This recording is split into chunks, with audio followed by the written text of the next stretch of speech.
We're back. We're back. Oh my goodness, guys! It's been a few months. I miss you guys. I can't even remember the last time. How long has it been? Oh gosh, I don't know. Forever. Yeah, it feels like it. After all this time. Always. Few months. So it's really my fault. I've been away, kind of a different world, but I'm back now, and I'm excited. So Carl's being a fancy producer man. It's anything but fancy, but I had a lot of fun, and it's a big part of my life. So I appreciate you guys' patience. But for everyone who's joining us for the very first time, welcome to Valiant TLDR. We are the ultimate deep dive into the history, creators, and behind-the-scenes stories of Valiant Comics. Join myself. I'm the OG 90s Valiant fan. I'm a very casual fan, of course, but I do have my certain like. Yeah, like the one we're gonna talk about today. And then we have Mr. Jason Richardson. Happy birthday to you. Happy birthday to you. AKA Southern Comic Geek. It's his birthday yesterday as of this recording. So if we'd have known, we could have got Sharon to bake a cake. I know. We probably would have done a live stream if we knew as well. Now we know it's on the calendar. That's and, right. And SCG, he's been riding the Valiant wave since day one.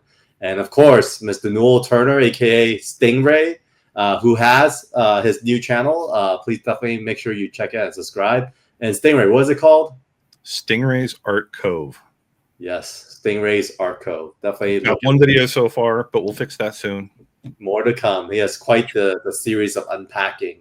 And you should actually reload some of your old videos too, just to yeah, I tried to do one, and as a short, because since it was the shorter length, and it tried to convert it to this, and it was not good. So I might just put them as regular. I don't know. We'll see. Yeah. So Newell, he is our fresh eyes. I mean, he got caught up in between first time.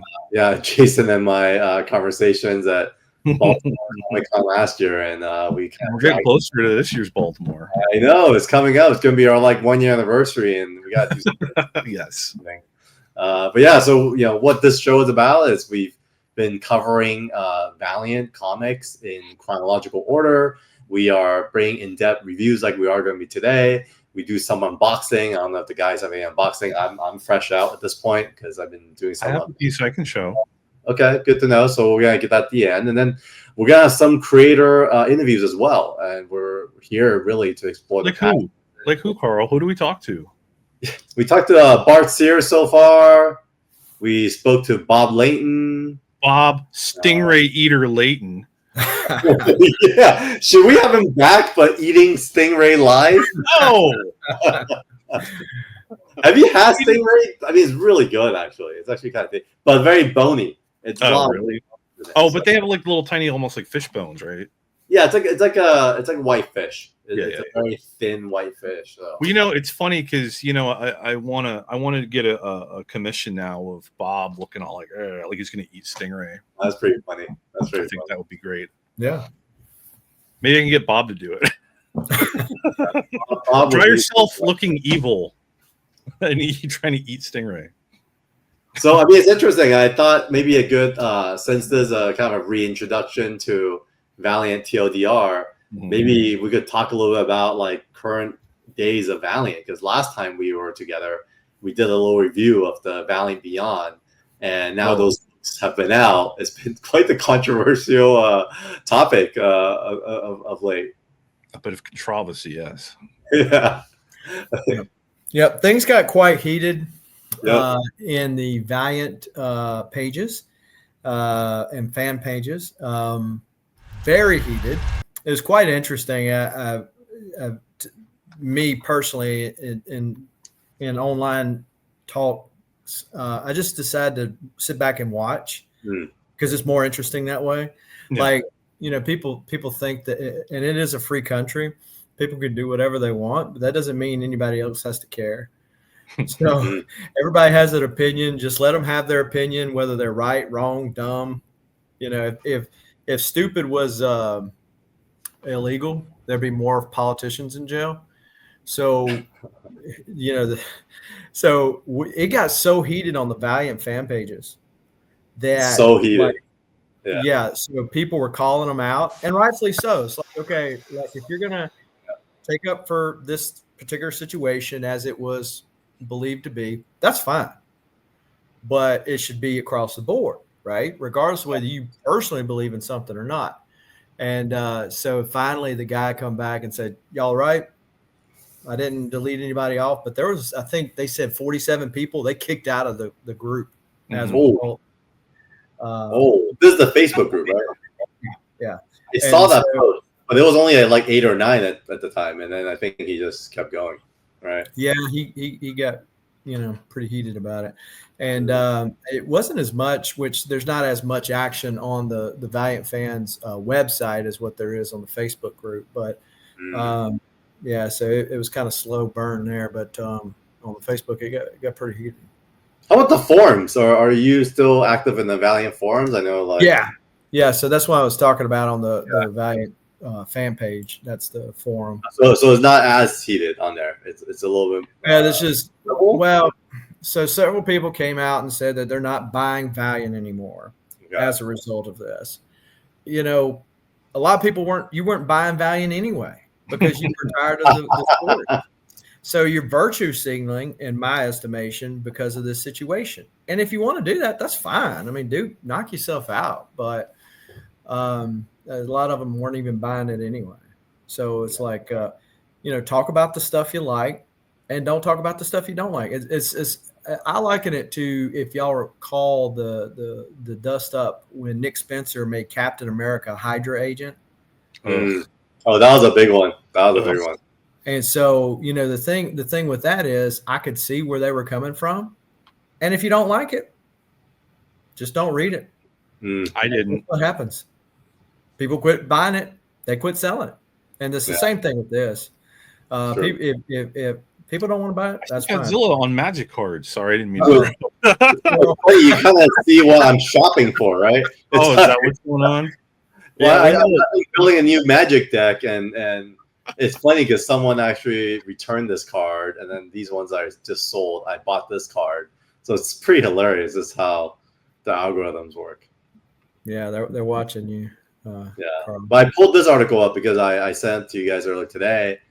I thought it was, it's as well written as it could be, but it does a good job of reviewing the past, present, and future of Valiant. And I thought editorially there just haven't been as much of this type of article for a very long time, where they kind of dive into things. Is this the right article? Yeah, I think it is. Yeah, I think so.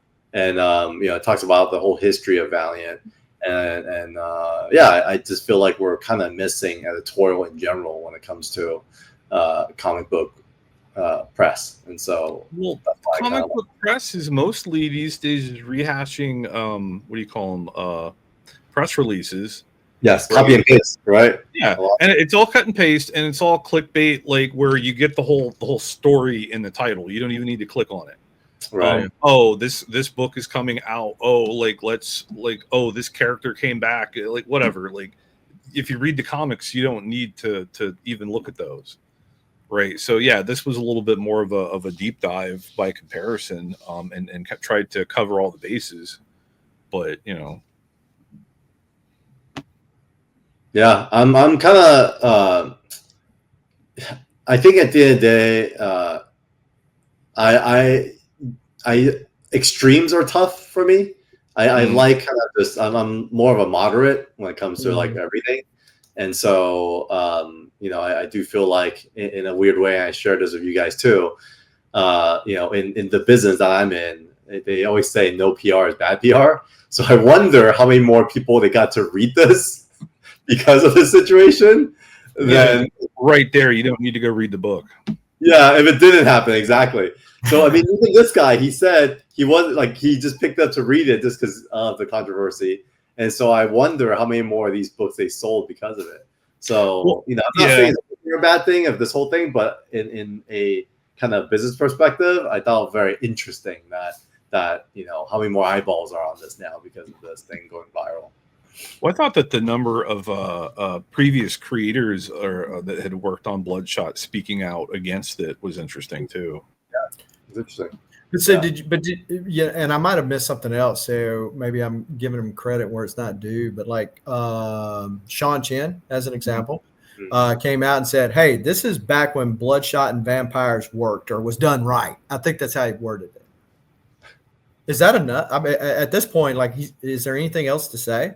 I mean, like, it's kind of like enough said thing, right? Like, yeah. And Kevin Van Hook, who worked with them on the book, said exactly right. And so the point being is, it's like everybody said their piece. Everybody knows where everybody stands. You know, I think it was an editorial slip up. You know, the excuse seems kind of, you know, contrived. The excuse is pretty weak. Yeah, the inflation thing. I mean, and honestly, I didn't realize. I mean, it's hard because to me, and you guys could let me know if there's the right reflection on how to see comics. I think comic book has from day one been a reflection of American culture in a big way. Where I didn't speak the language, I didn't know the culture. I learned it all through reading comic books as a kid. Yeah. And so to me, it's still, I understand like costs and whatnot, outsourcing art to overseas, but a part of me almost feels like, and it's not about, not giving opportunity as well, but it's just weird for me to have someone who's not writing in the American language, writing to the American audience. Maybe it's just me in that way. I don't think that that's weird or a problem per se. But if that's the case, and they're like, if they're going to say that it's a language issue, then they absolutely should have been having people like check that beforehand. True. Yeah. If they're worried that there's a possibility that something, if he says it in this language, but you translate it to that language and it turns totally offensive toward a whole group of people, like you need to watch that a little bit more closely. Yeah. No, even for me being bilingual and semi-trilingual, doing business in China, I've done stuff in Hong Kong, I've worked in Europe and also Australia. Just naming all the 5 cultures, you could literally write a paragraph from 5 different perspectives, and it could be translated completely wrong because culturally things are just seen so differently. And you could accidentally call somebody's mama ho. Your mama's so fat she left a ring around the lake. And your mama teeth so yellow when she smile, cars slow down. And your mama's so black that she uses Armor All instead of lotion. You talking about my mama? No. Yeah. But you remember I'm sure y'all have heard of the Shocker, who is the character in Spider-Man, who, if you translate it in the foreign thing, it was translated as vibrator. I heard that. What did he say? Yeah, they caught it, and they're like, whoa, no, we got to change that translation. Right. But that's where editorial comes in. And so that tells me editorial's not doing their job. Correct. And it's because of cost cuts. So you have these people editoring, if that's the word, too many books. Mm-hmm. So. Well, I mean, I literally have professionals asking me why why Terry Cavanaugh joined 24/7 as an editor, because it's these days I don't know if people do editorial anymore. They said the editorial role is just to shuffle comics through the pipeline, and I was like, no, dude, like Terry brings so much to the table on the story level because he can capture stuff I don't understand. Like he talks. I've watched him work, man. It's like night and day, like what he brings to the table. I just feel like it's not really just part of the system now. It's not even part of it's like helping make the stories come across better. It's helping maybe make the art make more sense. Like, is this the best way to tell the story? But it's also there's a typo. It's also, hey, what does this mean in this? Does this translated right? That sounds kind of weird. Maybe we should take a look at that again. Right? There's a lot of elements to it that I don't think people realize. Yeah. I don't think so. I think for me is this, I realized it was way over my head. I tried being editorial for the first few years, couldn't do it. Then I started working with other editors. I thought you could do anything, Carl.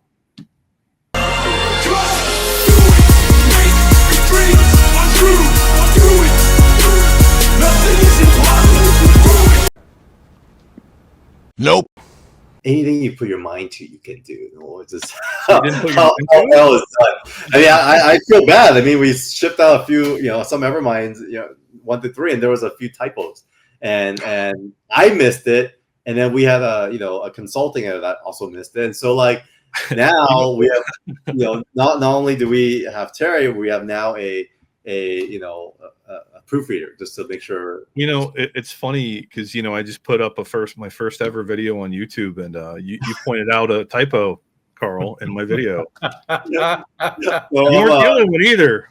I'm Newell's editor for his channel. Yeah. You can be my video editor. I'll have to pass your eyes before I put it out.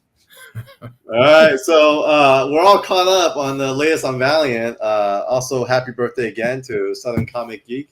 And should we dive into you know, what we're getting into today? Your favorite? Yeah, it is my favorite actually.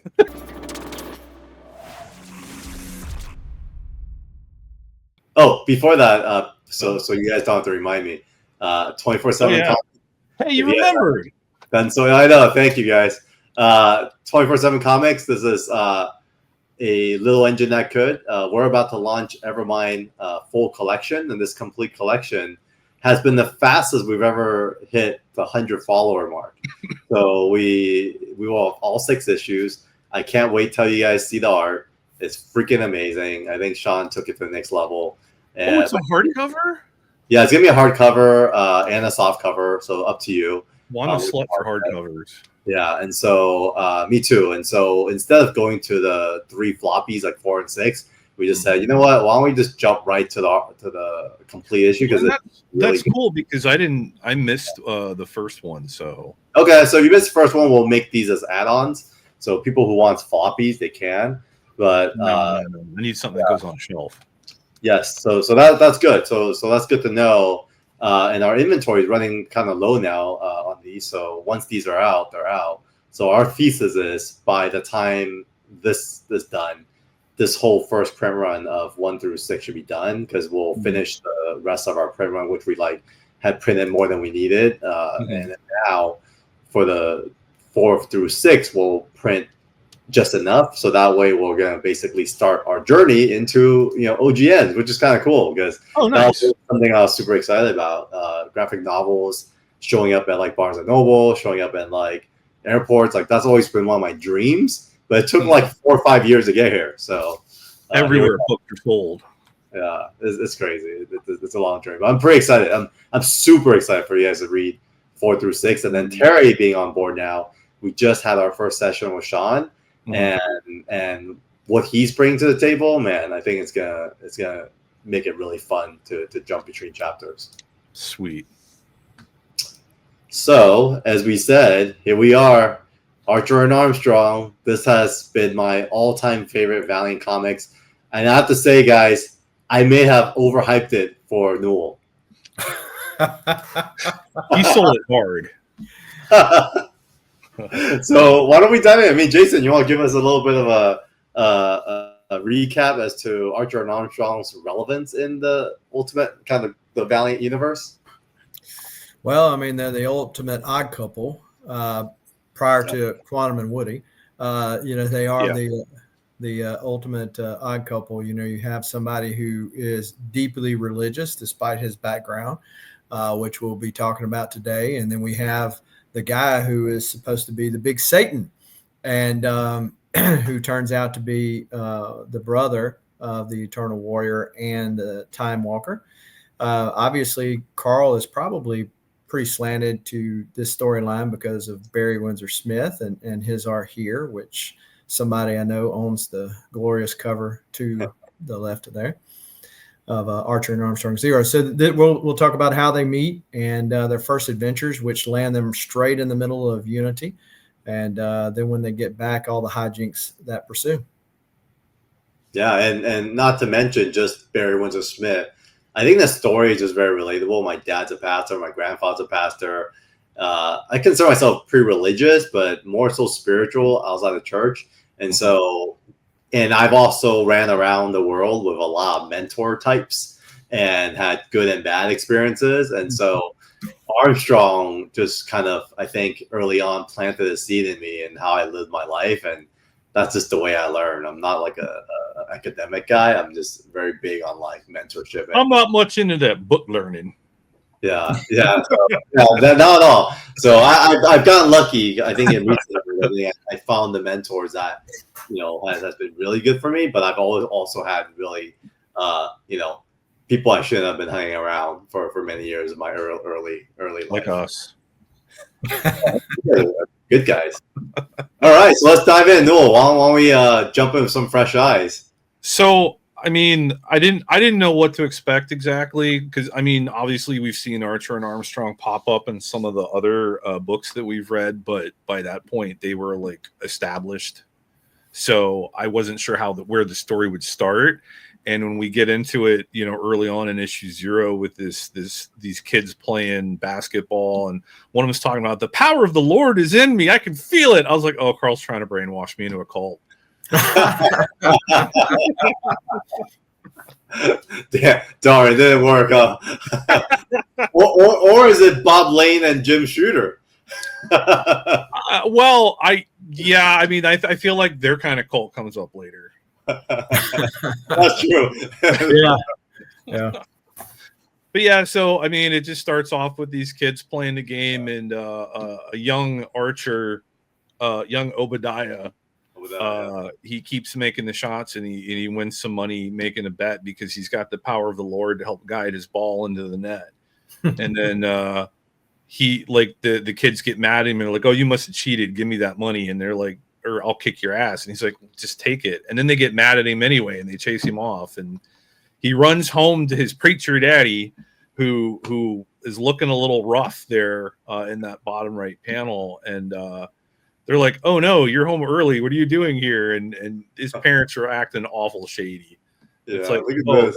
Yeah, like The mom's mom. dressed a little scantily, and I know. Then it's revealed to us. This right. is crazy. Yeah. Yeah, you just turn the page and you're like, "Whoa, what is this?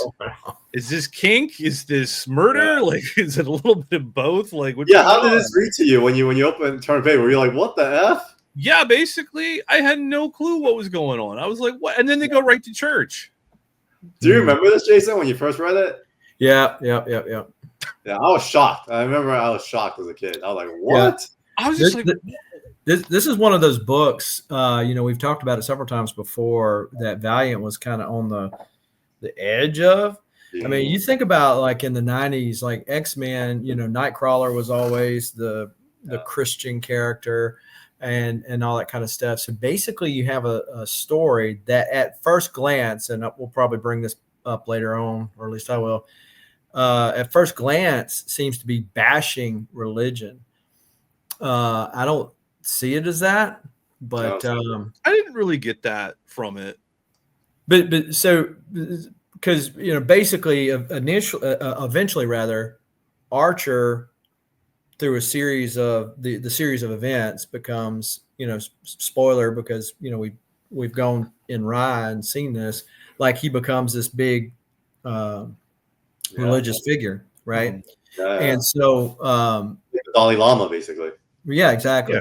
Yeah. And so basically he took, like, instead of him falling away from his faith, he learned to develop his faith, because people that pretend to know faith, or people that pretend to be certain things that they're not, does not mean that there is no faith to be had, if that makes sense. Yeah, no, absolutely. Yeah. And so, I think that some people could read this and they say, "Oh, well, that's bashing religion."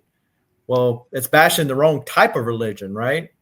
Does that make sense? So it's bashing the wrong type of religion. Everybody should be able to answer to their religious beliefs. Yeah. And these stories come from somewhere, right? Yeah. So it's at the end of the day, like, there's a lot of very broken humans out there, and especially over the years now, as we're adults, 30 years later, there are a lot of leadership that gets discovered to have been caught up with scandals like this, right? So, right. Yeah, I mean, not just in not just in religions, but like, you know, Harvey Weinstein, you know, like he's in business too, right? It's just unfortunately these characters do exist. Yeah. So his their wording, it was interesting that he was getting the aha, and you will be healed. Aha. You know, the preacher was really very like a Southern evangelist kind of thing, big tent revivals, or maybe even like a televangelist. You know, that was kind of the vibe I was getting. Right. Well, do you remember the movie years ago that Steve Martin played, the televangelist that came? Vaguely. Yeah. Okay. I think I know what you're talking about, but I can't think of the name of it. Yeah, I can't either. But what's this black and white? Oh, this is nighttime, right? Yeah, that's the part where he's in his room and like he's kind of upset because he's got the power and he can make all these shots. He's swishing it into the trash basket, and he's like, "I just wish my parents would notice. It's so cool that I have the power of God and can throw crumpled up paper into the trash." I love that. And so he goes running out of his room. He's like, "God, they need to see this!" And that's when he catches them doing the stuff. Oh my god. Well, and you know, I'm trying to remember if in VH1 it was mentioned that he's a psyot. I don't know. I think it's like a very seed into it. I mean, I didn't realize it. Yeah. They mentioned it in VEI that he's a psyot. And that's how he does the things that he does. So, and I was wondering that it didn't come up in the issues that I read. So I was kind of wondering, like, what they don't explain, at least through like the first 12 issues or so, that, you know, what that power really is, you know? Right. Yeah. So that's how Dinesh and them, you know, kind of come to it, that he's a psyot, and that's how he kind of. Well, and it's interesting because in a couple issues we'll talk about another character that shows up, and it made me wonder, you know, like if maybe that would lead to another possibility for where his powers were coming from, you know? So we'll talk about that when we get there. Yeah. So Newell, how does this make you feel? Because for me, it felt like even as I revisit these pages, I purposely didn't reread. I wanted to kind of see it fresh again. Mm-hmm. And this totally reminded me of like how I remembered it, where it's like, man, it was so cool. This I've never seen this type of story before. And it was like so shocking for me reading it. And that's why I think it left such a huge impression. Well, it was interesting because I'm like turning the pages and it's like, okay, so his parents are up to no good. Yeah. Okay, they're like, you know, televangelist or whatever, and then like this, like it goes from like, okay, he caught them, and then you see the father hit him, so it's like, okay, well now he's gonna get punished. I wonder if like Armstrong is gonna come save him or something, you know? Yeah. I didn't know. And then you turn the pages, like the house is on fire. And it's like, oh, this is serious. Like what? Dang, a lot of emotions actually. It kind of like throws every other page, you know. But you know, at the same time, like he's caught in the fire, and he's like, okay, I got to get out of here. I guess I'll just use my Jesus powers and take care of this, you know. And he like grabs the dog food bowl, chucks it at the knives on the wall. The knives fall down, and he grabs it, and he's able to cut the ropes and get out. And I was like, wow, okay, that's pretty funny. I mean, it does say a lot. I mean, it's interesting because you always see the origin story of like a superhero when they discover their powers publicly. But I thought this was a very creative way for someone to discover their powers as adolescents, because you could interpret it based on a certain lens. And what he knows is, you know, being in the church and you know, power of God. And so like his interpretation was that, you know, like he didn't have any other lens to see it through as a child. Well, and there's nothing saying that that's not what it is either, right? Interesting. That's true. So then the parents are kind of like, oh shit. No, like I really like that panel with the fireman carrying him at the bottom there. That just looks cool. Captain, I found him. Man, Barry Windsor-Smith, man. Mm-hmm.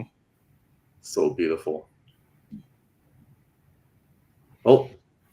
And this is the part where he raptures, where he basically dies and is going toward the light, and then decides that he's got to punish his parents, and so then he wakes up in the hospital. And there's later issues, and we'll get to it later, where like, you know, Barry has him in this type of like in heavenly environments too, in different contexts, which I thought was kind of cool, because I felt like that was his artistry and continuity, and how much he cares about these characters, that he wants to always bring us back to, you know, Arcturus's head. Oh, Yeah, so the parents try to say, "Oh, we need to take him home so he can rest," and the doctor's like, "I don't think that's a good idea." no, not yet. And then he's like, "I'm gonna get the F out of here." It made it seem like maybe the doctor suspected something, Mm. but then it's wild because he gets up and he leaves the hospital, and by the last panel, we've jumped ahead like a few years, and the next page, like he's traveling the world. He's gone to I forget where, like Tibet or something, and he joins like a group of monks, and like, and this is where the like the sense of humor, I guess, in the book started to show up, because they make the joke about like, man, I'm so tired of people showing up after watching that kung fu show.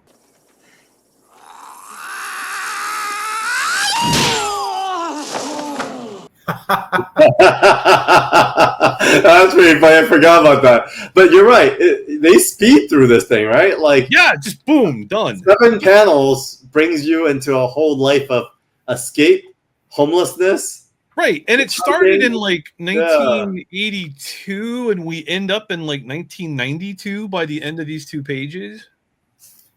It starts in 1982, right? I think at the very beginning, yeah. Yeah, so 2 years. Oh, wow, they jump years. So boom, 2 years every panel.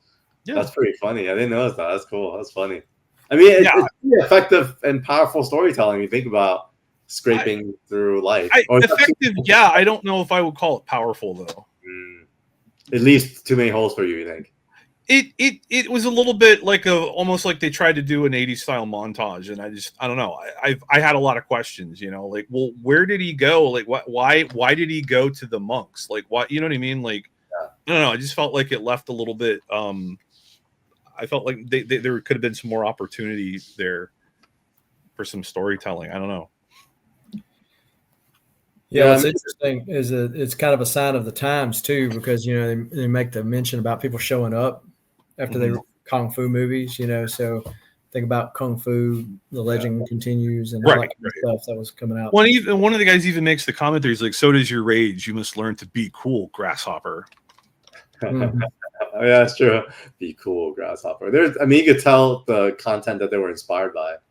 And then we cut to 1992, and he's back in Los Angeles. East LA, though. East LA is significant in the 90s. It's very.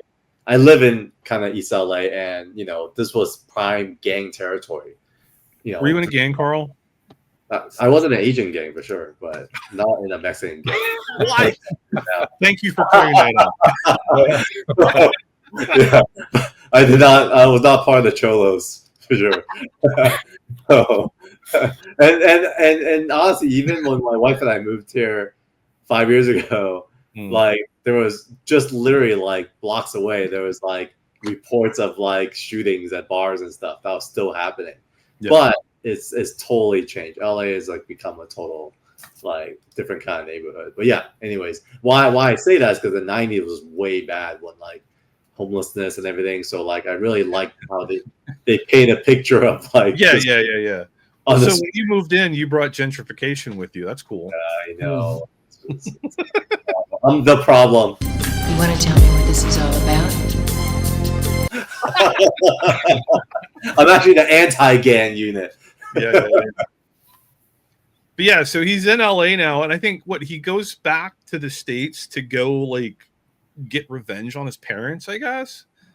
And he just happens to find this guy asking for money on the side of the street, a homeless guy, and that's Armstrong, and that's how they meet. Which I was a little bit surprised by. I didn't expect it to just be like so. I don't know. I just figured they would meet in the middle of combat or like something. I thought it would be a bigger moment than just like, hey, give me money. It was just an odd. Like, I'm not saying it was bad. It was just unexpected.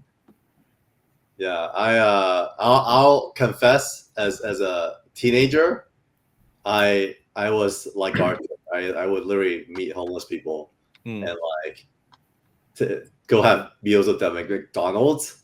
And then even in my 20s, when I had an office, like if I come across someone who was homeless, I would invite them.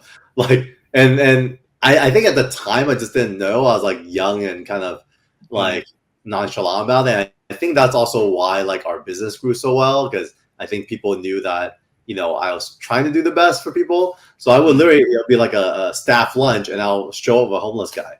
I'm like, hey, just grab a plate, Everyone's eyes are like, whatever. In hindsight, it was kind of like, what the hell are you doing, Carl? But at the time, I don't know. I just thought like he was just another human. So I thought it was pretty interesting that, as I read this, I was like, oh man, like, damn. Right. Well, and he's not actually homeless or anything. We find out later. He's just. He's not. He's just. He's a guy that kind of coasts, right? He just kind of gets by however he needs to. But like, it turns into like giving money to a homeless guy to like, okay, let's go drink or whatever. Or I know where you can go get a job. So he tells him to go to the bar. Yeah. And they kick him out because they think he's weird. And then he sees some kids playing basketball. So he's like, here, take my little bow gun. And then, I'll put that up against some money so I can get some money.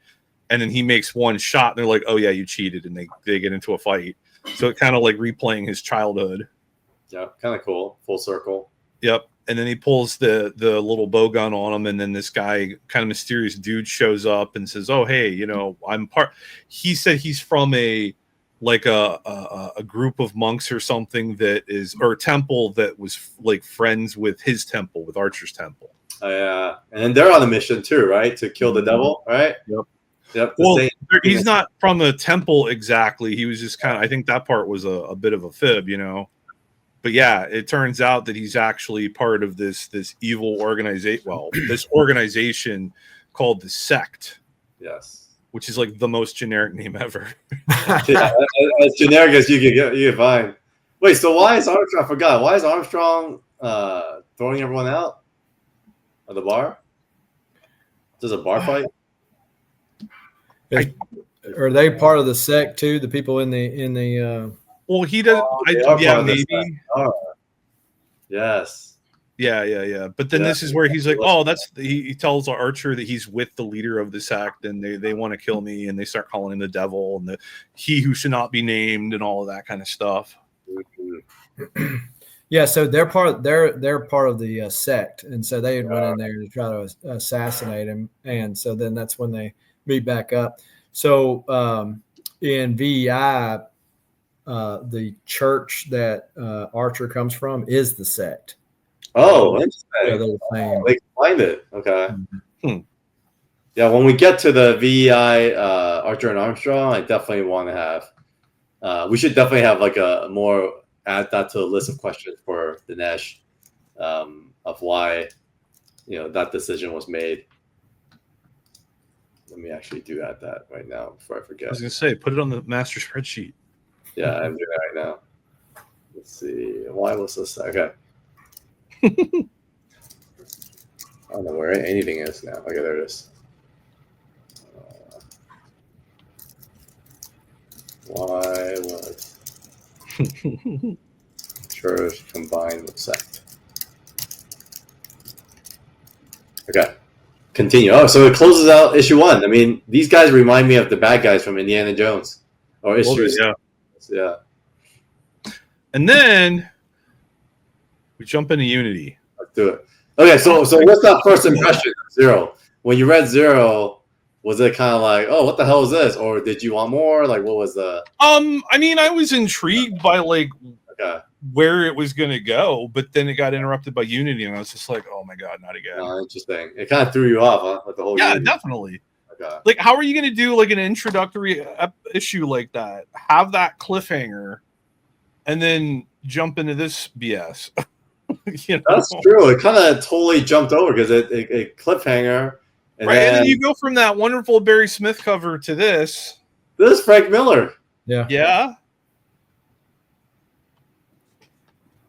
Yeah, so interesting. You're right though. Even I remember it was a little not shocking, but like jarring to go from Barry Windsor-Smith to this cover because completely different vibe, Yeah, the vibe is very different. Did you like this cover, Jason, when you first saw it as a kid? I like the Walt Simonson connecting cover. Me too. I like that better. I also thought the Frank Miller cover wasn't, I mean, it's better than the stuff he's doing today, but yeah. But it wasn't the Frank Miller I knew. So I remember when I first saw it, I didn't really recognize it. What was this? And I saw it's Frank Miller. Oh, interesting. But unlike some of the other Unity tie-ins, this one actually picks right up from where the first issue ended, right? Which I mean, that I was like, oh, okay, you know. Yeah. But it still got out of hand quickly, you know. Like you go from okay, they're in LA, they're at gunpoint for these guys that work for the sect, and then Galad shows up in his Dr. Solar sparkles because he's holding Solar's hand. Yeah. You know, if you were just only reading Archer and Armstrong and you're reading the second issue and it goes Unity Chapter 3, who's this guy? What is the hand? Like, what's with the rainbows? You know, like it's a lot. And then, like, you know, you get into the second page here and you see that panel there where you see Archer and Armstrong, Exo's there. I think some of the Harbinger kids are there. And then there's all the robots and there's dinosaurs, you know, and then like Archer and Armstrong almost get shat on by a pterodactyl. And just like, yeah, it's crazy. Yeah, I mean, you feel like if they had like it all to do over again, you at least gone like a couple of issues prior to connecting to Unity. And then you kind of got a backstory of yeah. I think they were in a rush. I think at the time it was like such a I don't know how to describe it, but like a gold rush in a way in the 90s, and then in a way, I think they were trying to keep their storytelling integrity as much as possible. But I think they're also trying to front run everyone else to be like the first, like truly connected universe in that way. So I kind of have an understanding, but yeah, I think at the time, weirdly, I think it kind of worked on me as a consumer. I went out and I searched. I was like, "What's this? Chapter 3?" And I went to go search for Chapter 1 and 2, and I made sure to go back and read it because I was kind of in it. I was in it, you know. I worked at a comic book shop at the time, so it was pretty easy for me to like grab everything, and I had everything. And so, yeah, but I could definitely see how a new reader could be super jarring. Right. And even, you know, because we have read some of the Unity stuff already, you know, I know what's happening. I know what's going on, but it is kind of weird to just, because we're doing one book at a time, it's kind of weird to have that introductory issue and then stop and jump into Unity and all, you know. Yeah. But I mean, you know, but then so here they run into this guy who's got the robots, and he turns out to be a follower of Archer's from 4001. So he's from like Rise time, and he recognizes Archer. He goes, "Oh my gosh, you're like, you know, this great religious figure. Like I love all your teachings. You know, teach me how to be a better person and all this." And then tells the robots to kill Armstrong. Which I love it because, you know, Armstrong's like, "What the heck is this?" And I remember like. And now, as a kind of being in the industry, I could appreciate, man, these guys have mapped out the futures of these characters pretty far to be able to plant seeds like this in that early issue. So I really like that. Well, how far along would Bry have been at this point? Because they didn't come out at the same time, right? I think they were like staggered. Yeah. So of course Rye had the flip books with Magnus, but so. Rye 8 is where he dies, so 7 is the tie-in to issue 1 of Archer and Armstrong. Okay, yeah. So not too far. Yeah, around this time. So Archer and Armstrong, Eternal Warrior was August of what 92, wasn't it? Yeah, and then 92. Rye at this point.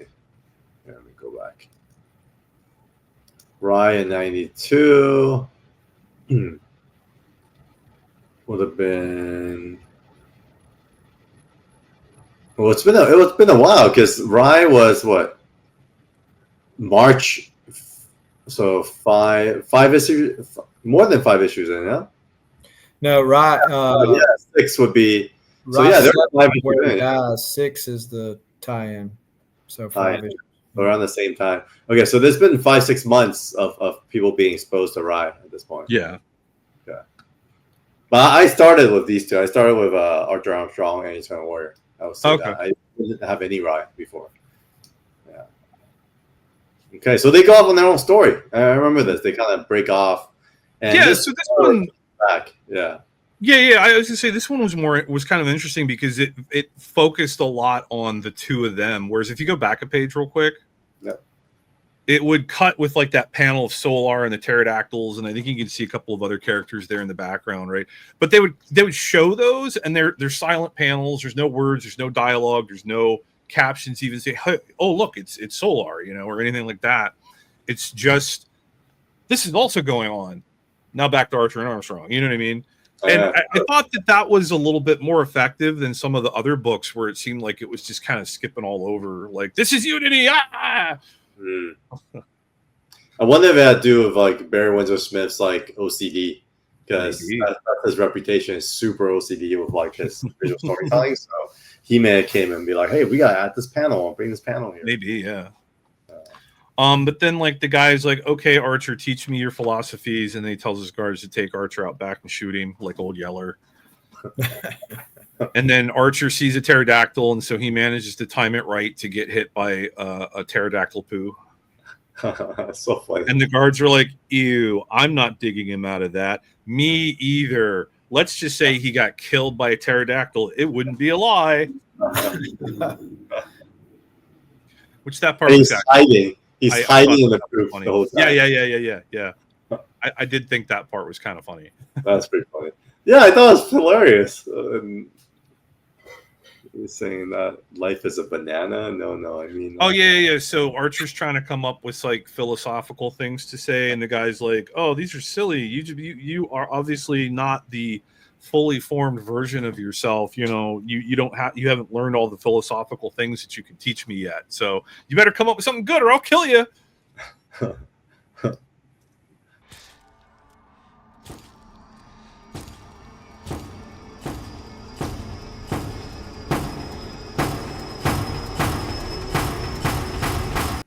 Don't meet your heroes. Right. And then Archer or Armstrong kind of wanders off to I forget what this place is called. Oh yeah, kind of like the party, the nightclub, the underground. Yeah. And you see Mother God's son is there, and he's like trying to find ladies to torture. Like I forgot what a creepy character he was. Oh, he's ladies of the night. He's like all up in the mix. Right, but he's basically telling them like, yeah, I want to take you back home with me and like beat the snot out of you, you know, like it's so weird. Yeah. Mother wouldn't be happy if she knew I was hanging out with you, you know, like ugh. Yeah, so provocative. He's super skeevy. And he's taking drugs too, right? Right.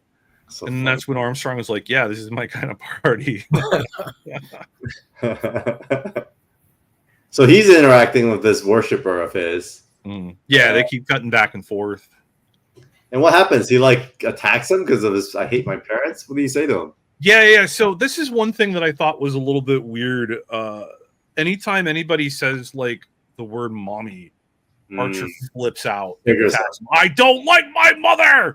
And he like attacks, and it's such a weird little like character quirk. Like I kind of see where you know, I get it, but like it's so like Pavlovian and just like so savage almost, you know, like holy shit, dude, like calm down. Deep trauma, bro. Yeah, totally turn on him. So of course, our low life Armstrong, what does he do? Does he befriend the prince? Well, he decides that he can take advantage of the situation, and so he kind of like, he basically like makes him believe that the robot was talking shit about him or one of the ladies that he was with or whatever. And the robot's like, I didn't say that. What are you talking about? He's kind of like a C-3PO type robot, you know. And it keeps going here. And so he ends up like punching the robot, and so the guy's like, "Oh, thank you, you know, I can't have my robots talking back, you know." And that's how they kind of like become friends or whatever. And because Archer's manipulating him to try to get out of the situation. All right, where do you want this, mother? Ow! What the Kevin? He's like framing the robot. That's pretty funny. Yeah. And then you get another one of those panels there. Is that Gilad? In the blue there on the bottom right. It's the future version of him. Yeah. And I see Magnus there, Rye fighting robots and dinosaurs. So then the war continues, and he's kind of like the the worshiper is no longer a fan. Obviously, right? Yeah, so he has the guards take him away. He's going to kill him, and then that's when Armstrong and the prince show up. Oh yeah, that's a pretty funny part. I remember this where this guy's reporting him in, and he was gonna execute them, and then the prince is like, "Yeah, let me borrow that." He's just Yep. So messed up. It's hilarious. Even Armstrong's face is like, "What the heck?" And then I like that last panel. Archer's blood all over the face. Yeah, just covered in blood. That's pretty funny. So and yeah, so they basically, he's like, yeah, I can get you close to my mom. We should take her out, you know. And he leads them to a room where they're basically looking at her through a mirror, a one-way like glass or something. He's like, there she is. Yeah. So at the end of issue 1, we get exposed to this mission for him to have Archer and Armstrong assassinate his own mom. Mm-hmm, mm-hmm. Of course, we have coloring by Jan Jackson, who we've also had on this podcast. We know JJ. Yeah, JJ. Yeah, so I mean, Archer really, connected with him because he doesn't like his mother. Mm-hmm. He doesn't like his mother, so he's like, "Yeah, okay, I can see she's a bad lady. I'll kill her because I want to kill my mom." Yeah, they both have mommy issues. It worked out. Yeah. What the fuck? All right, so issue 2, we're skipping, a few chapters because we're basically skipping, 4 through 10. But this is what you were talking about, the Simonson cover, which is super cool. With Turok. Yeah, and it's funny. I wonder if they gave him references for Turok because this is a very old school Turok from like back in the day. It looks nothing like the Turok that was in VH1. Well, yeah, I mean, so Turok's had one other appearance besides the Unity pages in Magnus. So most of the reference is going to come from Gold Key Dale days. Yeah, makes sense. I like the splash as well. How they're jumping through the window. So it kind of, in a way, it does. Even though we skip a lot of chapters, it kind of continues off on the mission that they were. Yeah, somehow they managed to keep these two kind of like, in their own thing. Like all the other chapters were all the other stuff, Because then you think about it, like, what was it? Rye and then I think Harbinger, the crossover. Like they had a couple of panels that got, it was the exact same panel basically. Like we didn't get any of that here. It's literally all just Archer and Armstrong, except for those couple of like, hey, look over there at that panel, Yeah. Just letting you know that all of that other stuff is kind of still going on in the background. So yeah, Archer jumps in the room and he's gonna shoot Mother God, and then he hesitates, and then he finally shoots, and he talks about like for every mother's child, and you think, oh, he did it. But if you've read any of the other Unity, Yeah, not quite. Really work. And then that's when the prince is like, oh no, who are these two nerds that tried to kill my mom? Guards. Help. And then at the bottom right there, he's like, oh, they made me show them how to use your techno thingy, your techno fabricators. I'm surprised the mom didn't just like disintegrate them. Didn't she have the power to do that, Jason?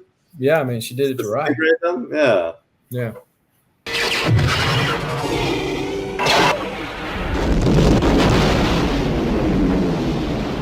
I also thought this was very 90s and like super intentional, and even the costume design, because she's basically she's naked, basically. Well, they mentioned that too. So Armstrong starts talking about like what a pretty lady she is. So even the gossamer fatigues, it's a look. You're actually a very attractive woman. And I was just like, ew. Well, she's also, yeah. With the sun too. She sleeps with the sun. Yeah. Well, their whole dynamic between the two of them is creepy as hell. Creepy. And then this part was like a little goofy. I thought, like, they're in prison, they don't know how to get out, and so Archer's answer is, "I'm gonna take a nap," and Armstrong's like, "The fuck?" And then a T-Rex with Exo on it breaks through the wall. So Armstrong's been around long enough, and like he'll start rattling off, that this is like such and such, through the issues. And, so his approach is like, I've been around enough. It'll work itself out. I'm not really worried about it. It's like, I'll just take a nap. Something will happen. Cause he's been around long enough to see it happen. And the T-Rex and Exo issue, it's kind of timely because at the time of this recording, somebody just posted this page on CAF. Really? What page? Oh, this very page? Yeah. Oh, what? That's awesome. Yeah, Dinesh posted. Oh, Dinesh. Oh, yeah, I saw that. I didn't see that one. I'll have to go look. Yeah, we'll look. Let's see. Oh, yeah, that's a great page. There you go. Look at that. It's awesome. I just read that. I did comment on this earlier. Oh. You know why? I didn't recognize it because it was on the app, and the app reads really small. So I just thought, oh, yeah, that's cool. Yeah, look at those lines when it on Exo suit. Yeah, no, I think definitely Barry Windsor-Smith at his best. I like all his actions. He draws a pretty mean T-Rex too. Mean T-Rex. He throws a T-Rex, and I think the perspective here is kind of interesting because the T-Rex looks much smaller, but I guess it's like a baby one. But then he goes back out and starts fighting. So this is like the stuff that happens to Arthur Armstrong that I love. Right. Random, he's like. Yeah, it's totally random, and it's funny because Exo doesn't acknowledge them. He doesn't look at them. He doesn't speak to them. And like at one point, they say, "Oh yeah, it was nice of Exo to stop by," and Archer says he's a man of few words, and and then they just walk off, and they're like, "All right, time to go." But then we see Mother God talking to her hunter friend that she's inviting to take them out. And this was not the first appearance, right? Jason, this was like a later appearance.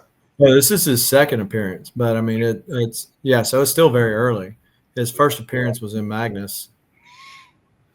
I thought it was funny how he started putting on the armor, and then I think they're getting more equipped, and then he gets shot right away. I love that. Go back real quick one. That middle panel on the right there of Turok in the moonlight. That's a great one. Oh yeah. Did this page float around at some point? No, not this one. The next one, I think. This one. Yeah, I own that one. Yeah. Who has this one? Someone. Me. Yeah, this one. Okay. Yeah. Yeah. Magnus 12 is the first appearance of Turok in Valiant. So, Magnus ends up in the Lost Land, which is where they're at. So. Yeah. So basically, Turok's like, okay, Mother God wants me to kill you. Convince me it's not a great idea, because I think he kind of gets he can kind of tell that she's not all she's seems to be, and I think him and Armstrong or Archer are getting like a sense of each other, and so they Armstrong's like, well, let's take advantage of this, kick his ass, and Armstrong's like, or Archer's like, no, he seems like he could be a cool dude, like let's see if we can talk to him, because if he was a bad guy, he would have killed us already. Yeah, game recognized game. Right. Yeah, and so basically they talk it out, and Turok, and then it turns out Mother God is listening through the fancy high-tech bow that she gave to Turok, and then she calls them all men are liars. Ah. It's kind of interesting how they made her this like man-hater, right? As a character. Well, from her father, right? Her father, Well, she's Mother God. Is her father grandfather God? Like, how does that work? But yeah, so Turok breaks the bow and is like, screw this. And he just walks off. And so then they walk off in the other direction. Like, peace out. So that's the end of their arc for Unity. And then I think it bounces them issue 3 back into where we left off on issue 0, right? Boom. Yeah, it basically puts them right back, and you see the solar lines, and they've even got one of the pieces of junk that they grabbed, from the Lost Land. Yeah, and now Barry also takes over for story and full time. Yeah, the whole thing across the board. So, but Bob is still inking, right? No, Bob Whitecheck. That's it. Yeah. All right. So they get out of prison, they come back in time, and they get tossed back in prison again. And then what was it that they brought back that this kid discovers? I forgot. It's Armstrong satchel full of goodies, full of magical wonders. Which this is the first time you see it. It's such a weird little like backup story thing. Like it's a like a B subplot thing that they stretch all the way through the first 12 issues. And so it'll come up a few more times, and I thought that was kind of interesting. So they're now in this cave with the sect. They're prisoners, right? And so this part really talks to what Jason was just saying about Archer's having a very nonchalant way of dealing with everything, because he's like, "Oh, look at all this wine, like let's just drink about it," And then he's like. He's like, but I they left this here for me, and Archer's like, wait, what? Have you been here before? He's like, oh yeah, like several times. Like there's once in the 80s, once in the the 1870. Like the sect has caught me a number of times, and they've never been able to hold me, and they just leave this wine here because they know I like it, and it just makes things easier for everybody. And it's like, wow, okay. Well, total alcoholic for sure. Right. Armstrong kind of takes the whole eternal thing a little differently than his brothers, right? Because his thing is, hey, I'm going to have a good time, but how much fun is too much fun, right? When you see people that die over and over and over and over again, you're chased for being the great Satan. You just want to be left alone. Right. And, also you're going to have the brother talk, where the Eternal Warrior says, man, you need to use your powers for the greater good. And he's like, yeah, screw you. And, Ivar's out there time hopping. And it's just like, you think like, what's the song, Queen song in Highlander, Who Wants to Live Forever? Oh yeah. Yeah. So it's like, that's kind of his thing, this is the way he deals with it, just kind of drown out my sorrows because, and Armstrong, as we go, Archer rather, as we go along, he kind of he becomes fond of him, which, you got to think like that's happened several times before. But as we saw in Rye, when they laid out the future of the Valiant Universe and Archer dies, that point Armstrong said, okay, that's it. I've done had it. And he goes off, and we don't discover him until in the future, where he reveals himself and becomes the next geomancer. So, wait, Armstrong becomes a geomancer? Yeah. Where does that happen? It's either in Rye or Magnus. Wow. I think it's in Magnus. But so he comes out of hiding and becomes the geomancer, and he even makes comments like, "Boy, would my brother be proud of me now?" So that's funny. It's pretty funny. So you never know. He might have kind of his journey just took much longer to get there, I guess. Well, that's a great point. All right. So here they come up out of the place where they were being held, and they took a wrong turn somewhere, and they ended up in the Vatican. Yeah, and they keep cutting back to this kid who had fallen their bag as well, right? Right. And he realizes that he's got the power. He can like just say something, and his parents will do it. And it's so funny how they have the killer nuns as well. The Sisters of Doom, which I thought was a great name. Yeah. Nuns with guns, like how can you go wrong, right? Now, I thought it was funny. We kind of skipped over it, but the page earlier, this bald guy with the gun and everything, like the three bad guys, like so Mahmoud and then this guy, and then there was a lady. They were arguing earlier about how to deal with Armstrong, and one of them's like, "Oh, he's immortal. We got to cut his head off, or he won't actually die." That page, yeah. And then the bald guy's like, "No, we're gonna hit him with the flamethrower. We're gonna burn him to death. We got to do that. Then you can cut his head off." No, you dummy. We got to cut his head off. Then you burn the body. He's an immortal. We got to take care of him the right way. From afar here, he looks like Archer's dad. Yeah, he does. With a mustache. The Vatican, of course, the killer nuns. Here we go. Now, okay. I'm going to say something, Carl, and I'm almost scared to because I know what you're going to say. No, say where. Because you're gonna use this as a way to accuse more people of stealing from Valiant.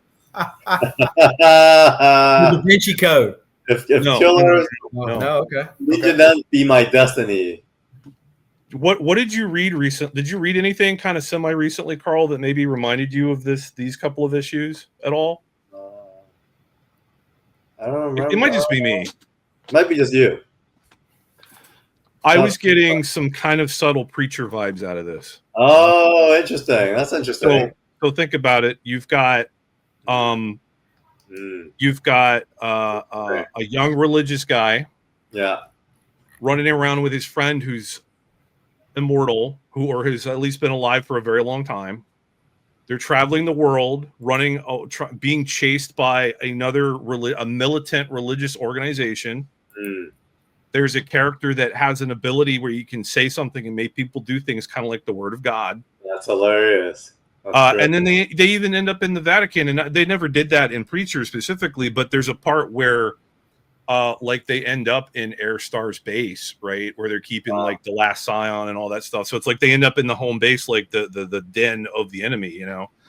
And I'm not saying like even story wise there was like any kind of like real close comparison, but there was just a lot of elements that kind of gave me some vague like, and then even like the kind of warped sense of humor, you know. It was giving me a little bit of vague like kind of preacherisms, you know. So interesting. I wouldn't have thought of that, but this you connect all the dots. It's pretty interesting. I wonder if Garth has ever read this. He's very well read. He's read like everything. Oh yeah. Yeah. I wouldn't be surprised. Yeah. So I don't know. It just because, you know, I've read Preacher multiple times. It's like my favorite book ever, but it just kind of popped up in my brain for this one. So a lot of this coverage is their escape through the Vatican. Oh yeah. Yeah. Knocking down the art pieces. And then you cut back to the kid with his satchel, and then more nuns with machine guns. I love this. I remember seeing these guys in costume or in their uniform at the Vatican. I was like, oh, wow, interesting. That a whole history, a whole tour on just why their uniforms are such a way, right? Yeah, they're kind of like the guards outside of the oh my gosh, the castle in England, you know, like they have the whole tradition and the history and all that. Yeah. Okay. So they're bumbling through the whole Vatican. They're escaping. Yep. Now they're out on a roof in the rain, and then the guy with the flamethrower basically goes after Mahmoud and burns him down, and then that's when Archer and Armstrong kind of run away. The bad guys turn on each other. Yeah. And then we see the kid using his ability on another kid and telling him what to do, but then the kid gets kind of mad and decides to take it for himself. That's kind of funny. The kid was immune to it, or what? No, he just they had a disagreement about how to use it. The kid that had it originally was like, oh, we should basically be like superheroes and go like save lives and whatever. And the other kid's like, why would we do that when we could take shit? And so he beat him up and he took it. Poor kid.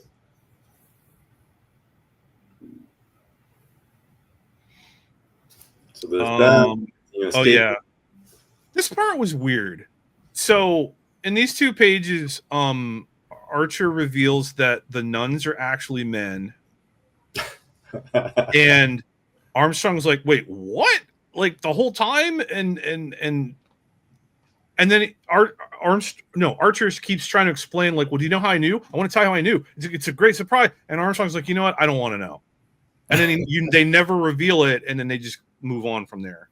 I think they're just making some another side joke of like maybe he like tried to sleep with one of them or something, you know, and that's how he discovered. Oh, maybe. Yeah, that's a good point because you know they refer to him as the one whose name they won't speak, or he who shall not be named. They don't even want to say his name because he's like the great Satan. We do not speak his name. Well, yeah, they call him that, and they called him like the Great Beast and all of that, you know. Big sinner. It's funny they play cosplay too to escape. It's hilarious. Well, and then that's the kind of ironic part, right? Like, oh, the nuns were men the whole time. Let's dress like them, you know. I love these guys. This is awesome. It's such a grounded and silly comic, and then they drive off into the night. Yeah, there was nothing like this before. I remember reading this and was just totally like, what the hell? What the hell's going on? You know? Yeah, that page sold at Comic Link a couple years ago. It did, and no, they actually pulled it off. I think it was up for sale, and then I think. Oh, did they? Okay. Yeah, it turned out to be a color guide and not the original. They pulled it off. Yeah. Trouble in Paradise. So they're on vacation now. He's still wearing the same wife beater tank top thing with blood all over it. Well, yeah, they drove through the night, and then now this whole issue is like they're stopping off in this town to like go to this hotel where they know Armstrong, and he wants to get a bath and get some food. And they set him up with a fancy room, and they give Armstrong his own room and everything. And meanwhile, and it was just so weird. Like, well, you had the three characters there that were like by the water. Oh, these three. Yeah, and one looks kind of like Crocodile Dundee. One looks like Hitler, and his name is Adolf, and he's German. Oh my gosh! And then there's the lady, and they're looking at this thing. All you see in that one little panel is the tail, right? But they're like, "Ooh, we found it." Yeah, are those dinosaurs? I'm guessing it is, right? Spoiler. Yeah, must be. Yeah. Yeah, like, geez, Carl, you've read this before. Yeah, well, the cover had a dinosaur on it, so yes. Yeah. And then they cut that last panel there. We cut to the kid that took the satchel. Yeah, he's now in like whatever the 1992 equivalent of Best Buy would have been, and he's just like, I'm not paying for this. And the cashier's like, yeah, okay, you're not paying for that. And then his boss is like, dude, what's wrong with you? You're fired. And you know. And then Armstrong was all dressed up in like Rico Suave now. Right. Well, because there's an island in the water there, and you find out that that's where his house is and where his wife lives. Mm-hmm. And they're going to go meet her. So he wanted to get all dressed up and nice for her. And then we cut back to the bad guys fighting each other. Arguing over, I guess, their hunt. You men. Mm-hmm. It's really interesting, like the divide between this whole like kind of like the, I guess like a lot of the women are like very like, you know, very strong women characters, but then the men as well, right? And even then you walk into this and you catch Armstrong's wife naked. Mrs. Armstrong. Yeah, it's great. Andromeda. Yeah. But and this kid's like, gosh, you got a little Woody. Oh, yeah. Andromeda. Haunches. Archer. Well, see, and that's what's funny, right? Is like, you know, he mentions her name. He finally calls her Andromeda to Archer. And Archer's like, wait, like the goddess? He's like, no, she's just a normal lady. The funniest thing is he goes, you all right, kid? Look at the way he's looking at him. So funny. So good. This, I remember growing up and just seeing this and thinking, man, like this is very provocative too. But it's provocative. No, it's not. It gets the people going. But yeah, so basically Armstrong tells him he needs to cool off and throws him in the water. And that's when he sees their friend Flo. So funny. The dinosaur pops was like, what the heck? And then we see Adolf and Crocodile Dundee and whoever on the boat. So basically their whole thing is they want to kidnap the dinosaur. And they know that it's Archer or they know that it's Armstrong and Andromeda's pet, but they're going after it anyway. So it's been their pet this whole time? Yeah. Wow. Yep. And is the dinosaur from the Unity times or different? I don't think they say in there, do they? They don't say, right? They just happen to have a pet dinosaur. You know, it's just when you've been around a long time, you accumulate a lot of stuff, right? Yeah. Well, like if you go back one real quick, there's that painting on the wall, that real big one. Maybe one more back. Yeah, that one of the lady. Yeah. Is that her or someone else? No. That's just that's a painting. It's an old painting. And Archer's like, oh, that's a nice facsimile of that painting. He's like, what? That's the actual real thing that was gifted to me in 1875. Yeah, that's pretty funny. Makes you wonder where all the lost artists. Yeah. I'm still looking for Eternal War #4. Mm. I love that cover. That was when he scaled the Great Wall. All right, so he basically becomes friends with this dinosaur as he's riding. It's like when you go to somebody's house for the first time and the cat acts like it doesn't like you, and then it comes in and lays next to you and acts all slutty and wants pets. Yeah. Yep, that's what happens with a dinosaur. Basically a big kitty. So funny. Then he's riding the dinosaur on the next cover. So this is the panel I was talking about, how he kind of goes to heaven. Mm-hmm. And it's pretty funny because like it shows him as an adolescent kid growing up. He's exposed to this Andrometer, and this is like the next thing he's dreaming about. Mm-hmm. I love this splash. It's one of my favorites. Well, so and this gets back to what I was mentioning earlier. Like interpreting like the origin of his abilities, right? Like if there's an actual goddess in the story, like we've established that gods and goddesses are real. Yeah. Who's to say that his power is not from a god, if not, the god, right? True. There's that.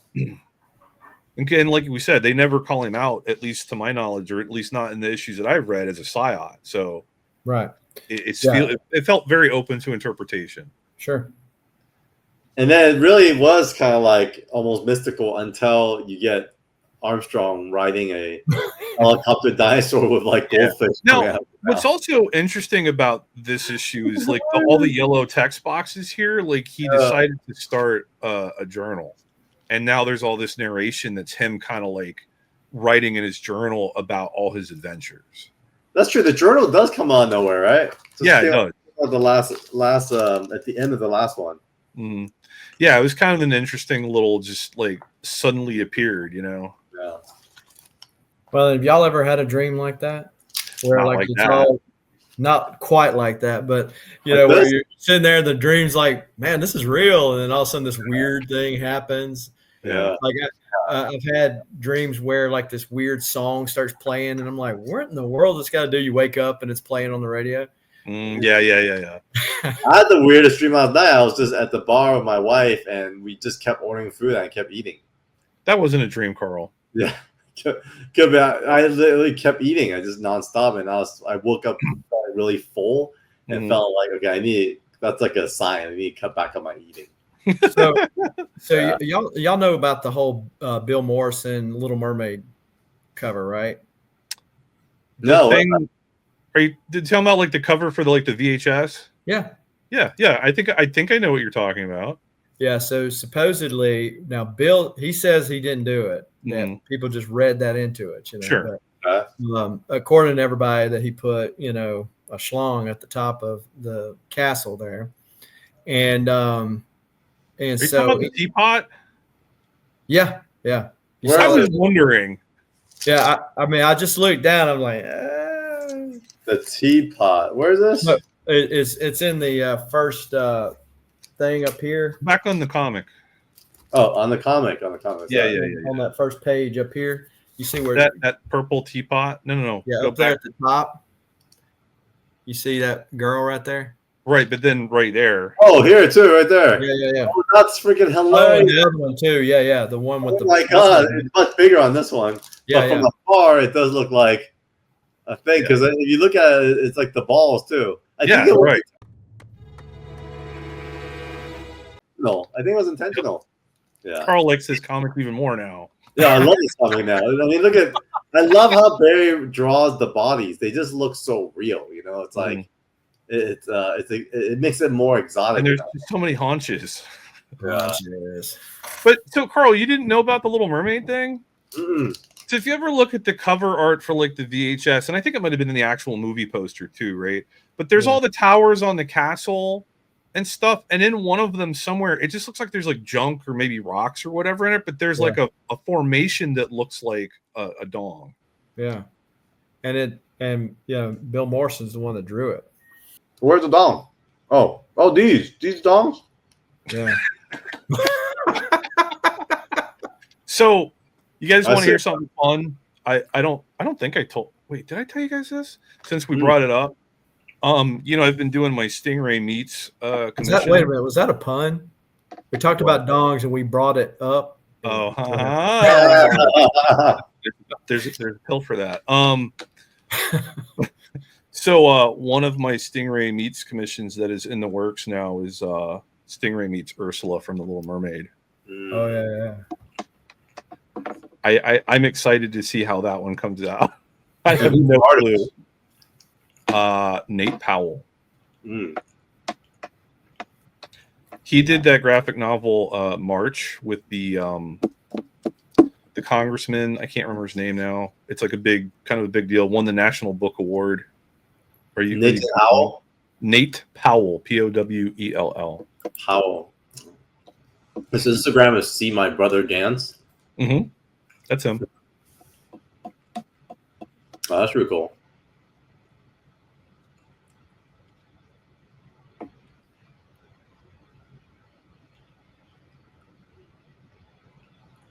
Should be a fun one. Little preview, guys. All right, let's continue. So he wakes up in this weird dream.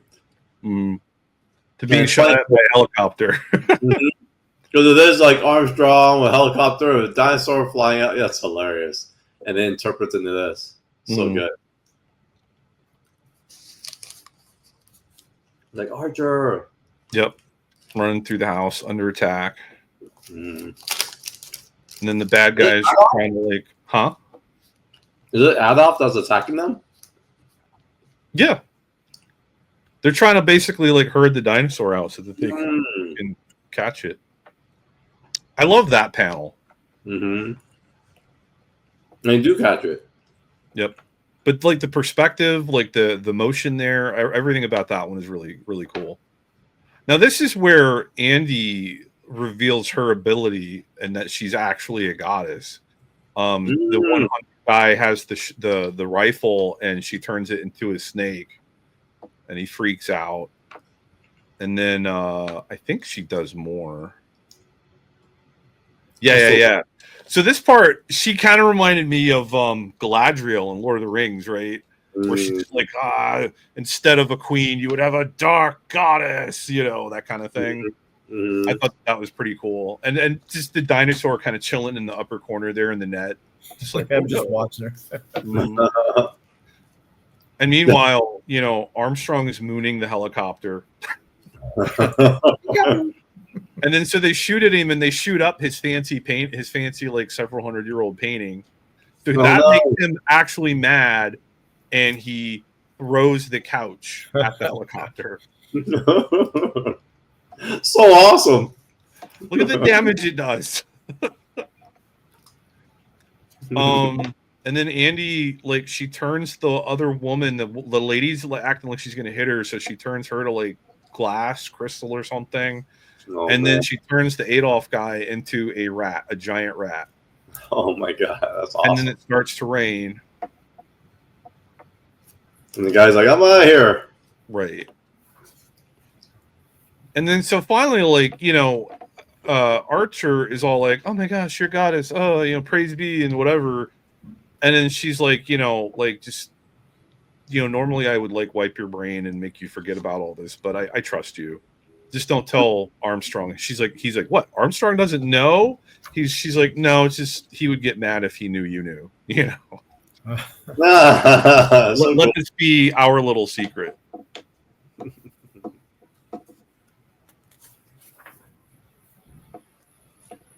then they all kind of meet up back at the house.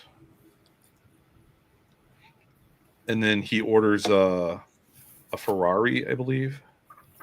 So hilarious. And then they go off on their next adventure. Man, how can you tell a better story than that? It's so good. I don't know what kind of drugs the guys were on or Barry was on, but it's so cool. Like what kind of imagination did it take? And you know, this cover has been on sale a few times on Comic Book. Really?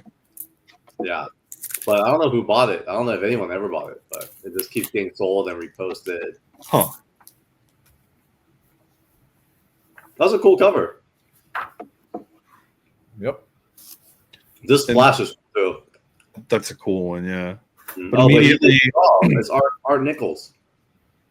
Oh yeah, that's right. I remember opening the page on this one and going like, that's not Barry.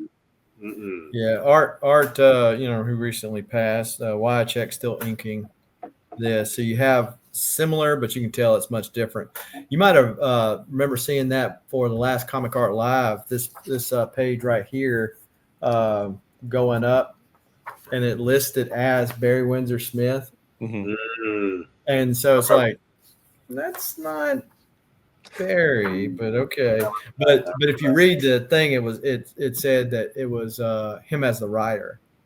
Yeah. But I really like this cover now that I look at it here.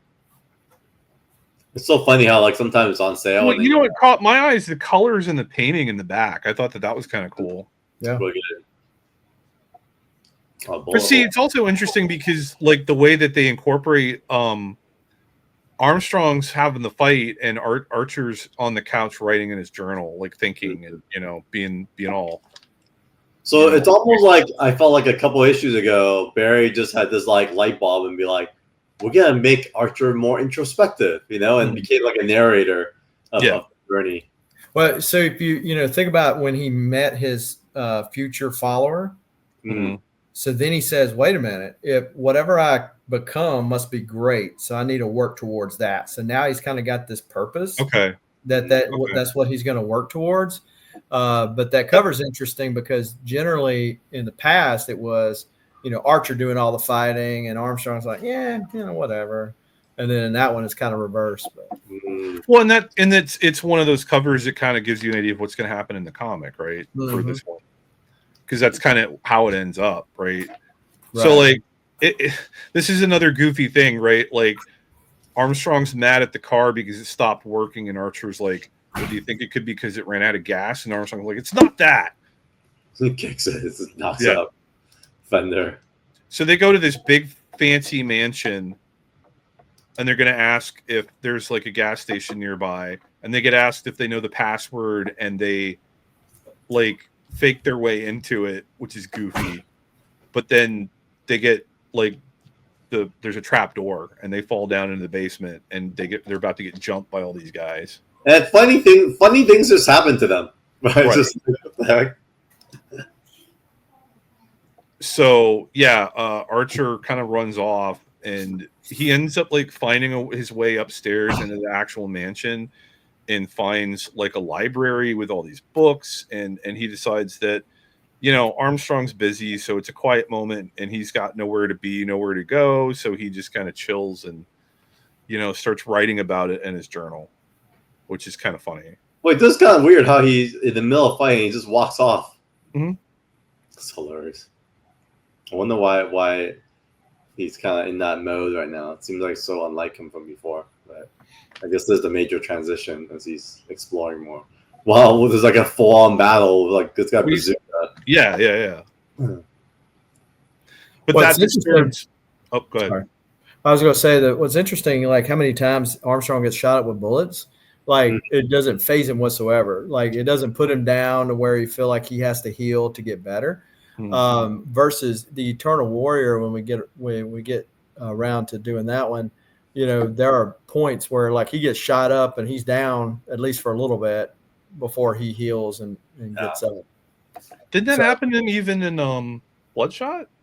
Yeah. So it's, the point being, I guess, that Armstrong seems to heal faster than his brother does. But yeah, so they disturbed Archer's reading or writing or whatever, so he had to go. And Armstrong maybe was down for a brief moment, and so Archer comes in and tries to finish business. So is Armstrong impenetrable? Because look, he just got shot by a freaking rocket launcher, and his flesh is not. No, he's penetrable. That's why the blood and stuff, but he just heals to heal so quickly. It's funny. I actually did this same thing to my dad by accident. Oh my God! You Rochambeau'd your dad? Wow! I had just watched Karate Kid, and my dad came up and I just said, I was like this, and then I remember he walking up to me, and I just did it. I just did a crane kick, and I still remember. To this day, I can remember like the softness of his ball sack on my feet.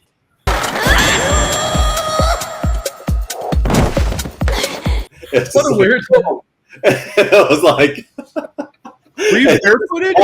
He literally dropped just like this. He like I literally bet. like this. And my mom ran in the kitchen. I was like, "What happened?" I was like, "I don't know." And I just ran to my room. I can just remember the feel of his balls separating around my foot. Like, Were you the youngest child? I'm the youngest child. he was the last child now, yeah. Now. The last of his line. I'm gonna solidify that part for sure. Jesus. And then the last page here is the kid who's got all this stuff, and he goes, "Okay, so what do I get next?" Oh, a little epilogue too. So interesting. All this stuff. So they basically fought out, and then the car works again, and they just took off. So Archer just happened to find a little gas can, and so they were able to tank up and get out. Got it. Okay, so that's a little side adventure. I mean, it's interesting how like the connectivity wasn't really there until we kind of get here, which is like this is a flip book, right? No, wait, no, is it? Yeah, Archer and Armstrong 8 is, yeah. Wait, what did it flip into? Eternal Warrior 8. Yeah. Oh, I didn't read that one. It wasn't on the digital version that I read. Oh, was it? It just went through. Okay. Yeah. Yeah. So how far are we going today? I got through 12. 12. Oh, you went through 12 on Archer and Armstrong? Oh, Yeah. you went the distance, man. Yeah. Well, and I stopped there because that was the end of the Barry Windsor stuff. Yeah. I don't know. Do we need to go that far, Jason? What do you think? Should we? I kind of like it. We can pause it right here. So, guys, we'll pause here, and we will come back with Eternal Warrior, and then continue the adventures of Archer and Armstrong and Eternal Warrior. So,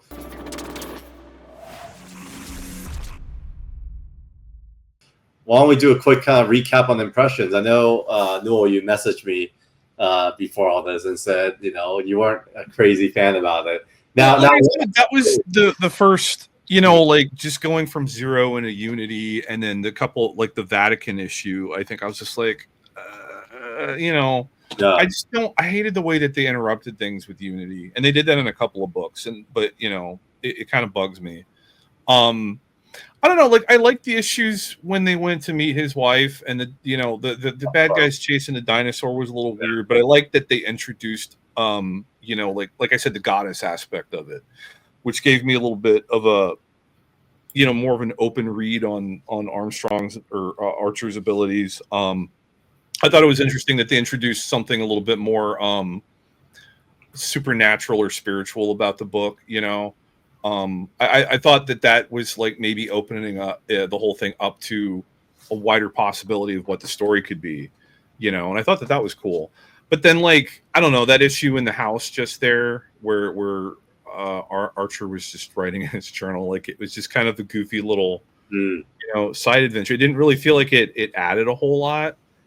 And then, like he's in the library and he picks up a copy of The Three Musketeers, which kind of leads into the next issue, right? Which was weird. But yeah, I don't know. Like it wasn't, awful or anything. It's just like it was off to a rough start. And like and I'll say this, like even with all 12 issues that I read, I still felt like I had a hard time getting a handle on what the book was supposed to be, other than just like, the odd couple kind of like, traveling all over, just, constantly on the run, I don't know. Like it just didn't feel like, I didn't feel like it was telling like a bigger story. You know what I mean? Like, EXO was about this guy, the man out of time kind of thing, trying to find his place in the world, but also trying to protect the earth from aliens. Right. Rai was all about legacy and protecting Japan, and then protecting the world and all this other stuff, right? So Harbinger was about, these people, the kids with these powers, trying to get their own freedom, but fight for everybody else that has powers, and was being hunted down by Harada and them. It just felt like there was like a bigger story to a lot of the other books. And this one, I haven't quite, maybe it comes in to focus a little bit more later down the road, but I just felt like it wasn't quite as clear to me in this one, Interesting. What do you think, Jason? What was your impression on that? Actually, I think Newell, is pretty spot on. And I don't know if this was intentional or not. Sometimes, you just have that buddy comedy that there's not really no bigger story to tell like there are with a lot of other ones. I don't know if that was intentional or they just really never found their footing. But past the stories that we read, that's still Archer and Armstrong. Okay. They're not. They cross over, with various people. Shadow Man, obviously, Eternal Warrior, and in issue 8, where it crosses over with Eternal Warrior, is actually the first appearance of Ivar the Time Walker. So we're introduced to their third brother, and so there is that. But it's a fun thing, but and it crosses over with the various aspects of the Valiant universe. But it's just one of those hijinks books. I mean, I think that's kind of it's interesting hearing the way Newell is describing it. I think it's also the very reason why I love it so much. It's so random, and it's almost just like a slice of life from all this different perspective, and kind of in a way like it talks about real life, how things are just that random, and things will and the two. Well, I don't know if they're quite that random. Yeah, I get what you're saying. Yeah, at least even my life, my life is pretty random, and so I think it's in a way it's made it just very relatable for me in that way. And I do love like the extreme personalities and like how these extreme personalities may seem so different, yet they could get along. And I think I kind of see life that way as well. So maybe that's why it's more relatable to me. And here's a golden opportunity, Carl. You can say it's like your life too, because your wife is a goddess. My wife is a goddess. See, there you go.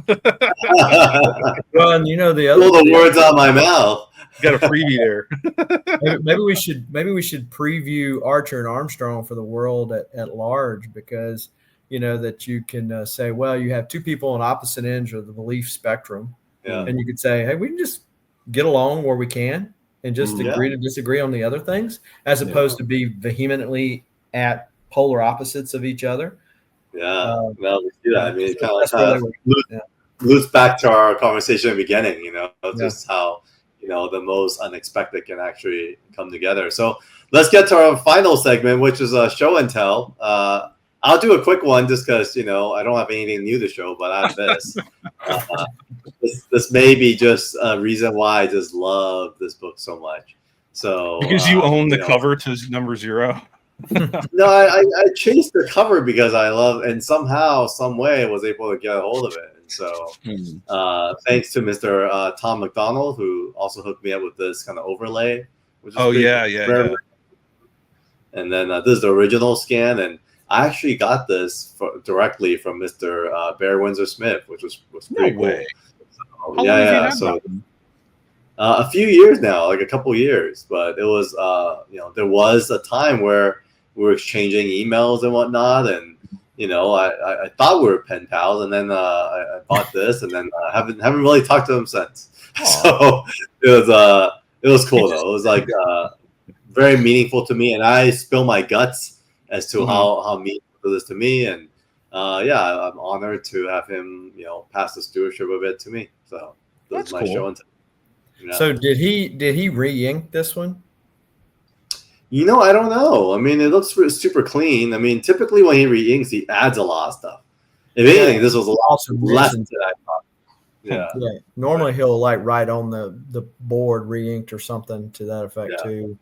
But because the Turok page that from Archer and Armstrong 2 that I mentioned earlier that I have, it's re-inked. Oh, interesting. Did he add anything to it? Yeah, you could tell where the lines are going back over. Okay. Did he do that because does he re-ink them because fading, or he re-inks them because he didn't like the way they turned out? Really? Okay. Huh. And then took the word bubbles, and then he redoes the lettering on all of them. Well, that's cool because, as we all know, the bubbles on Valiant pages tend to fall off. Oh yeah, for sure. Sure. Let's see. Are you in Barry Windsor-Smith here somewhere? Here it is. I don't have as many as Carl. I actually have a fix for Eternal Warrior number 8 right there, but we didn't get to this one. Oh, that's cool. When we get there, we'll showcase it. But this one we're gonna do issue 2. So he says it's re-inked here. Yeah. Enhanced. Oh yeah, he calls it enhanced. Yes. That's funny. That's a good one. Yeah, you can see the darker spots. Yeah, for sure. So he had signed it prior to me getting it, and then Bob Layton signed it at OAX this year.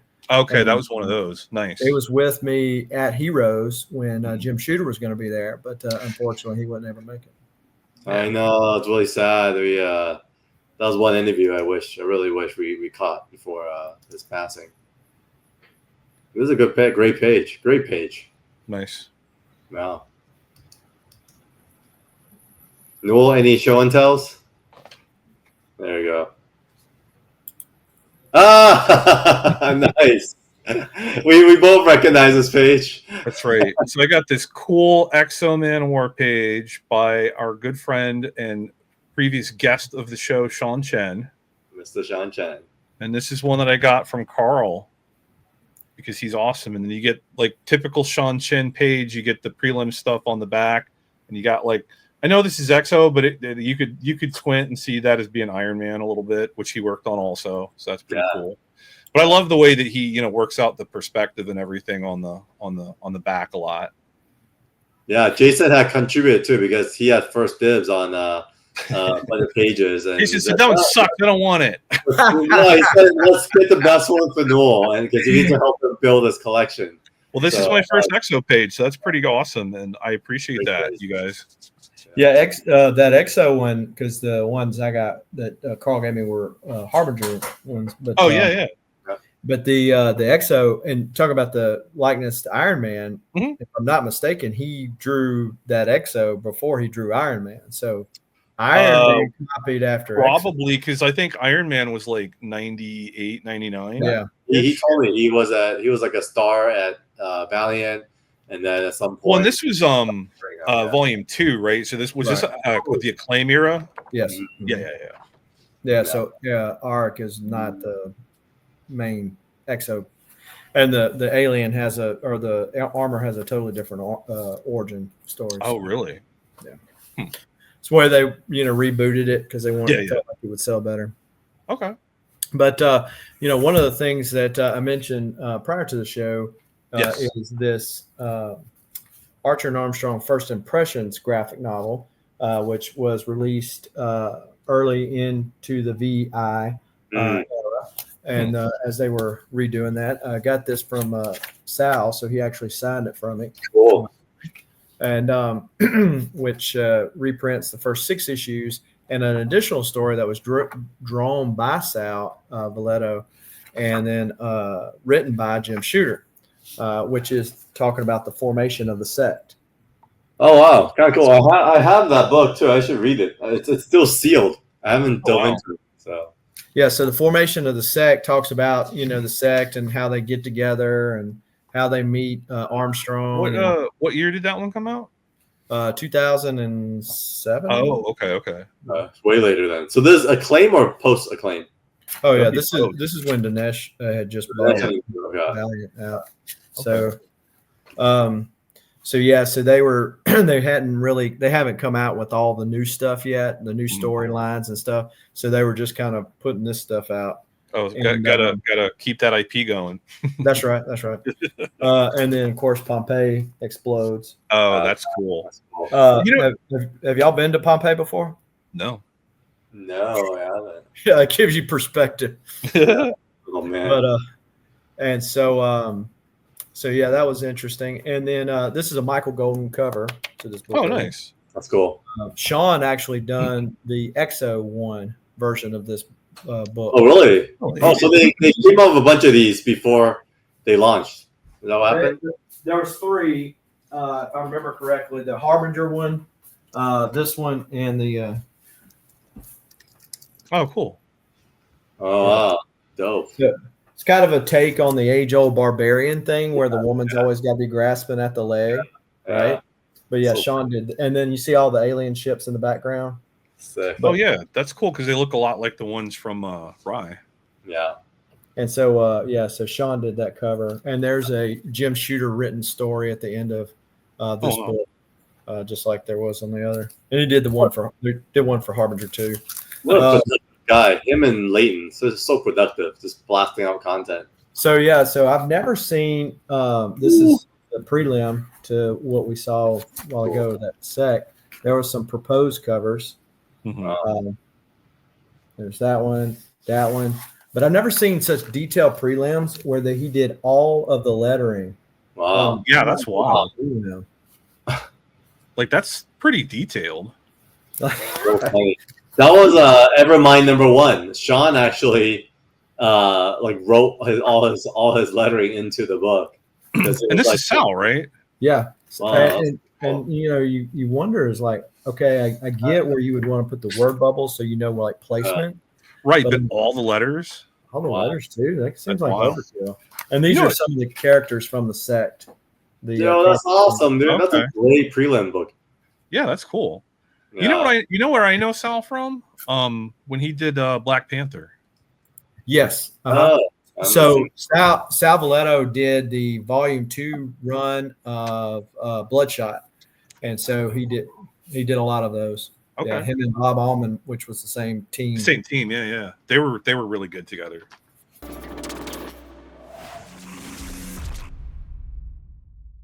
All right, so that's it, folks. This is our welcome back extended episode of Valiant TLDR. I'm happy to be back and excited to dive deeper.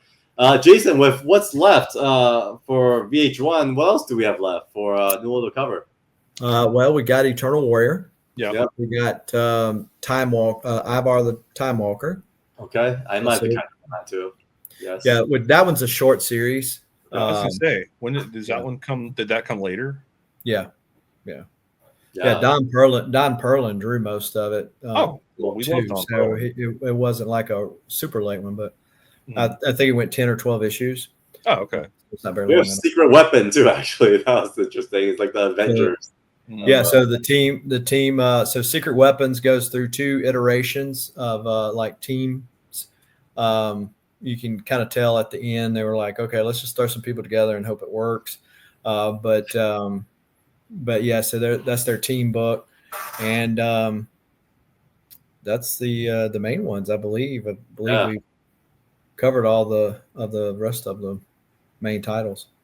There we go. So we're like almost on the final stretch for VH1, and then we're gonna dive into VEI. So I'm pretty excited about that. So VEI is a claim, right? No, VH2 is a claim. VH2. So if we want to do a claim, you know, we've got somebody who's not a new pair of eyes who's going to switch with the OG Valiant guy. Yeah, that's what I was getting at. Yeah. Yeah, Carl will become the fresh pair of eyes as we reach Farmer Woody. And I will be the one that read it when it came out. Yeah, let's do that then. I think that's kind of the journey ahead. I think before the end of the year, I'm sure. And I haven't read it since then, I don't think. So I'll be down to reread it to refresh my memory. Yeah, same don't spoil it for me yet, because I'm curious on the Quantum and Woody versus Archer and Armstrong. Yeah. Comparison. Well, it's I won't say anything yet. We'll wait. We'll save it for the episode. I will say I can't wait for you to meet the goat. Okay, the goat. He has his own toy. Well, I don't know where it is. But I specifically, I remember I saw it in Previews magazine, and I went to the owner of my comic shop and I said, I need this. And he said, I got you. Wow, like that, huh? GOAT. Yeah, I wasn't reading at the time. I was pretty much out. I mean, so yeah, I'm excited to dive in. Me too. Yeah. All right, folks. So we'll see you guys at the next one. Thanks for tuning in. Comment, subscribe, and like this video, and we'll see you soon.